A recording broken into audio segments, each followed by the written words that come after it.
nights. Welcome to the 3 Point Podcast with Nate and Moorhead. So, anyways, I look at that as a form of rest. Okay, you were out there physically walking and exerting yourself. In this season, I've picked back up on my bike rides, and I have noticed just in the last I noticed the biggest thing I noticed was riding a bike in Kentucky is way different than riding a bike in Illinois. I noticed that right off the bat. But it's a form of rest. And so right now we're looking at rest versus rust. This is point number 2. So how should we be spending our days right now? How should we be spending our times right now? Some of us are working from home, and having been able to work with a company that is all remote. So I have been working from home already. I've been telling people last week, I'm like, look, it's just another day in the home office for me. But for some of us, our rhythm is messed up. Like, you're used to going to get your coffee every day at Starbucks or McDonald's. You know, your rhythm maybe has been disrupted. A lot of us. I mean, this is what the whole weird thing about the quarantine is in social distancing. So we're marching to the beat of a different drum right now. Our rhythm has been radically messed up. We're at a crossroads. Rest one way or rust the other way. How do we need to spend our days and time right now?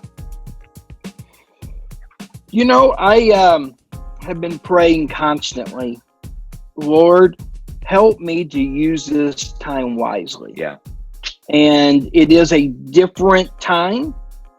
And funny thing is, though, like I just mentioned, in some aspects, I'm just as busy as I have been. It's just a different busy. But I've been praying out of this 6 weeks or 8 weeks, however long it's going to be. Lord, I want to exit this time period with something substantial. I want to have something to show for it. I want to be able to not just have slept and binge watched the whole time and those kind of things. So we got projects at the house we're working on. We're working on our disciplines. We're reading more. But I remember Brother Mooney at IBC used to always tell us that a woodsman never wastes his time when he stops to sharpen his axe. And one thing I have learned is that you're either going to stop voluntarily or you're going to stop involuntarily, because God has stopped you and made you lie beside the still waters. And, you know, this is something that you and I did talk about on that phone call, was that in Leviticus 25:4, it says, but in the 7th year, the land is to have a year of Sabbath rest, a Sabbath to the Lord. Do not sow your fields or prune your vineyards. So every 7 years, the ground had to recover. And one thing I have learned is I don't know how to rest very well. And this has been something you and I have talked about, trying to learn how to take a Sabbath, enjoy the Sabbath. And it's interesting to watch the whole world. And again, if we don't take a Sabbath, God has a way of imposing one on us. And I'm not saying this is judgment from God or anything like that. Yeah. But he does have a way of making us lie down in green pastures. And the whole world has stopped. And it's so funny watching all these feeds. People don't know how to rest. Yeah. But now that we're getting deeper and deeper in the cycle, we're starting, okay, it's here. There's nothing we can do about it. So how am I going to survive this time? And you're seeing people enjoy their kids more. You're seeing people taking the bike rides. And it's funny, the social distancing, we went for a family walk and we went to a place to walk that has trails, and there was probably 25 cars there. Yeah, right. And I have never, there's usually 1 or 2 cars at this place. Yeah. People are learning how to rest, and I think we're going to be better for it. Why don't you talk about, you have a little bit more information on this than I do, but just how even nature is resting right now. Yeah. So I sit here at the front room of my house, and I just watch dozens of people go by up and down the street all day. It's really cool. You start to see people's habits. So every morning, probably around 10 to 11, I see a pretty fit guy and his two boys that are probably 8 to 10. They go flying past my house running. Like, I mean, not the way I run, but like the way somebody really fast and in shape runs. And I mean, they just zip down through here.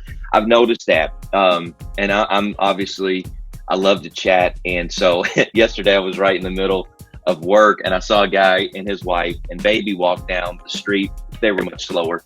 And I saw them, and I literally hopped up from my desk. Before I knew it, I was standing out in the driveway, and I could see them. They were like, wait, we got like an 8-month-old baby here. Don't get too close. But I just wanted to connect with them. And so we're becoming more observant. We're noticing things. My daughter, Olivia, she is all about the earth and taking good care of Mother Earth. And she had made some observations about, like, if you've seen pictures of the canals in Venice, maybe we need to try to edit this and throw a picture up on there. And I asked my mom and dad, because they had just been in Italy sometime in the last 8-10 months. And they said it was incredible that the footage that we're seeing from the canals in Venice, Italy, you can see the bottom now just because of sewage or just stuff being stirred up. I don't really know what the explanation is, but it's at peace. Somebody else was telling me how that, like, even smog in some of the big cities, like maybe in LA, I'm not sure, maybe anybody from out there can vouch for that. China, obviously, because of the emissions over there, and how radically changing. And it's like the earth is taking time to reset. The earth is taking time to breathe. I mean, you just talk about vehicle emissions, and I'm not a proponent one way or the other. I'm just making an observation. Right. I haven't filled up my vehicles, 2 of my vehicles, True.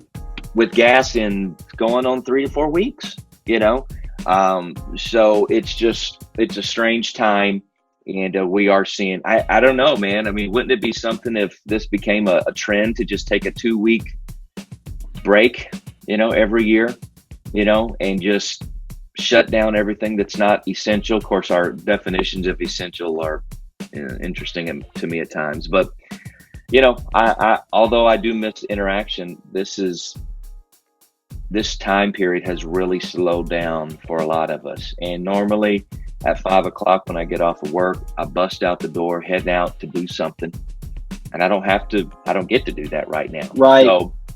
So we're all probably feeling that. I hope everybody is taking some time we talk about that, some people, they just equate a Sabbath with a Sunday. We look at, you and I, we've talked about this all often.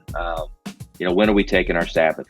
And we don't mean it by Sunday necessarily, but when are we taking a time and a period to rest and to just recover? So that's pretty profound. And that concludes the second part of our 3-part series on how to handle the COVID-19 crisis. Join us next time as we talk about movement versus motionlessness. And thank you for listening to the 3 Point Podcast with Nate and Moorhead.